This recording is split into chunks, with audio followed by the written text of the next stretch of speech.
I'm going to talk about what it's like to work in digital platforms, really.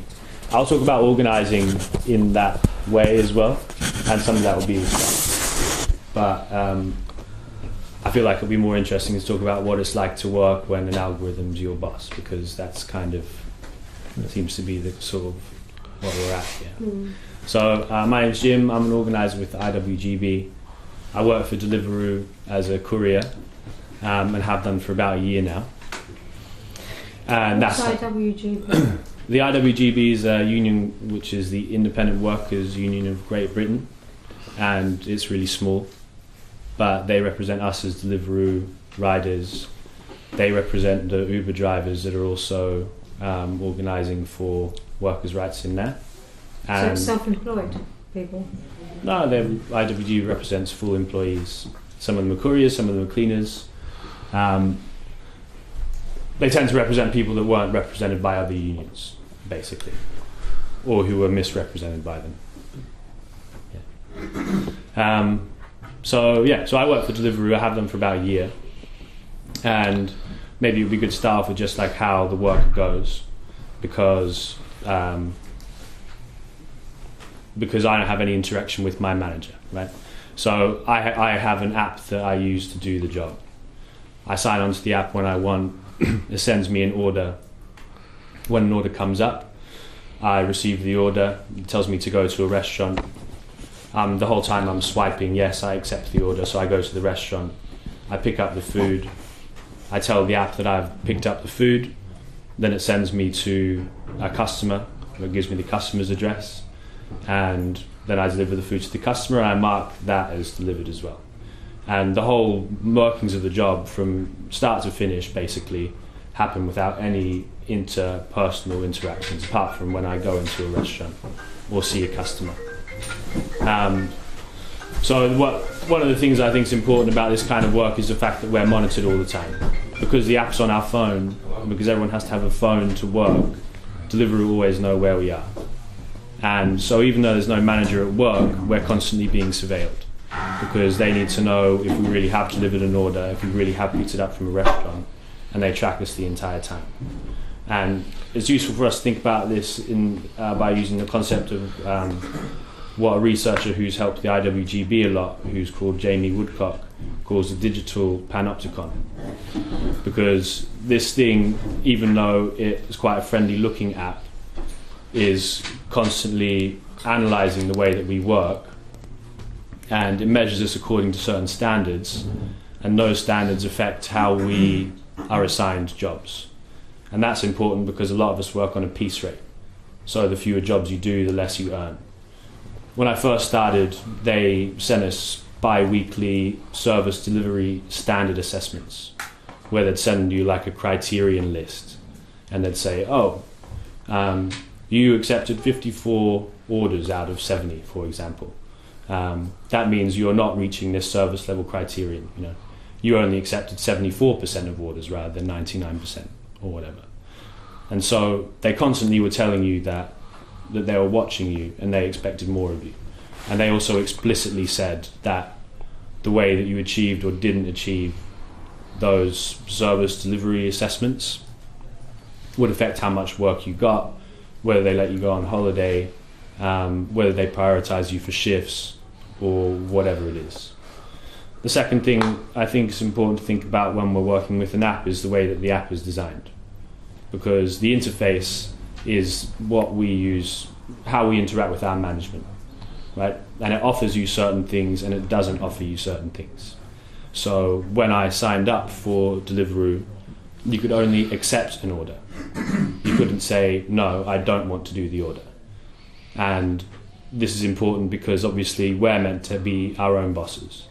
We're classified as independent contractors, and the idea is we choose to work, we choose when to work, and we do that all of our own accord. But when an interface only offers you certain options, obviously you're limited to certain things that you do in the work. And this is something that came up when we took Deliveroo to tribunal, because one of the ways that we've been organising is by arguing for a reclassification of our kind of employment. And we said, look, how could we be our own bosses if we're unable to refuse an order that we're sent. Well, not only do we not know where the order's going or where it's coming from, but we can't even say no to it. And so Deliveroo put a new function on the app, which is the reject button. But so if you push the reject button, it tells you your acceptance rate. And we already know that Deliveroo assign you work based on how well you do it. And so that acceptance rate is important. It says, you only got 91% acceptance rate. And if you drop below 90%, then they'll stop to send you orders. So can you really say no? And then you do click no. And then it comes up with a list of reasons why you might want to refuse this job. And then you click one. And then the decline order button turns up in this big red nuclear release phase where it's like, decline, and you're sort of staring at it and you're like, should I decline, should I not decline? And what I'm trying to get at is this, it's not an ambivalent interface. It's not just a thing that equally assigns tasks in an objective, fair and totally just way. It's something that is designed by someone to fulfill a certain purpose, and it influences the way that we behave because of that. And all of this is a sort of preface to the way that digital technology or digital platforms have been really successful at basically befuddling everyone. I'm not just talking about the way that the general public might view digital platforms like Uber or Deliveroo, but the way that regulatory authorities and the government view this technology. Because what the companies say is that the app is just a black box that links a service provider to a service demander. And it does that as a platform, and we're our own bosses. And that argument seems to work.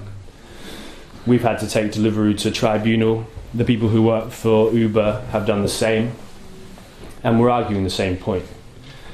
We're arguing that we're not independent contractors, that we're actually integrated into a business which is not a technology business, but it's a food delivery business, or it's a taxi business, and that we have bosses.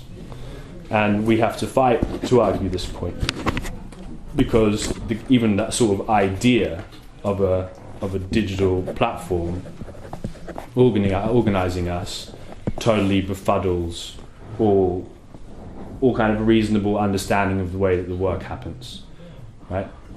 And there are other things that are important about this.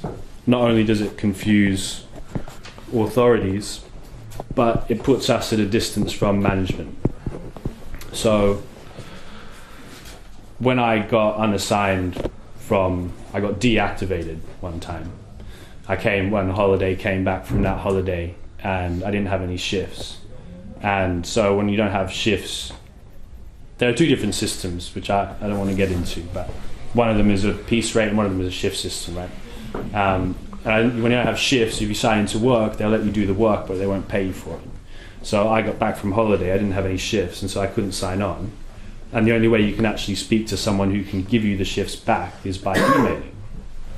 And obviously an email is just a really good way of keeping someone at arm's length, because you can just leave it sitting in your inbox for a long time, as I'm sure basically everyone in this room has done at some point or other. And so it went for a couple of weeks before I managed to speak to anyone that gave me my shifts back. And so for management as well, it's a sort of effective way of keeping us at arm's length when there's an issue that we need to resolve. Interestingly, if you do have an issue with something that's currently happening and that relates to an order that a customer needs to receive, you can call them up and they'll usually pick up straight away. But they won't let you deal with your own pay-related issues or shift-related issues in the same format. Okay, which speaks again to the way that the technology is designed and the things that we are and are not able to do when the technology is the only way we can interact with management. And so the final thing that's worth talking about is the way that we can organise in this kind of job. Because if we are looking towards the future where jobs are broken down into their constituent parts and the things that can be automated are, and more people interact with digital interfaces instead of with people on a kind of worker-boss framework, then we need to be thinking about how we can organize in this way, right?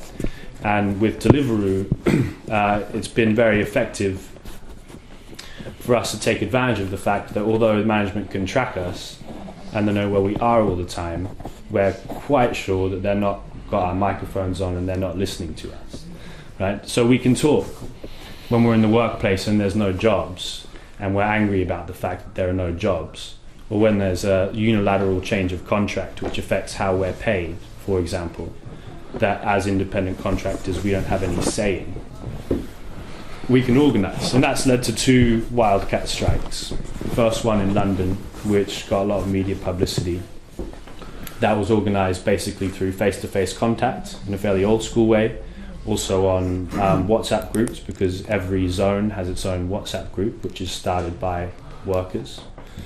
And then later on there was another wildcat strike in Brighton, and that happened because there were no orders, because they'd hired too many riders, because they cost nothing when there's no work, because everything's done on a piece rate.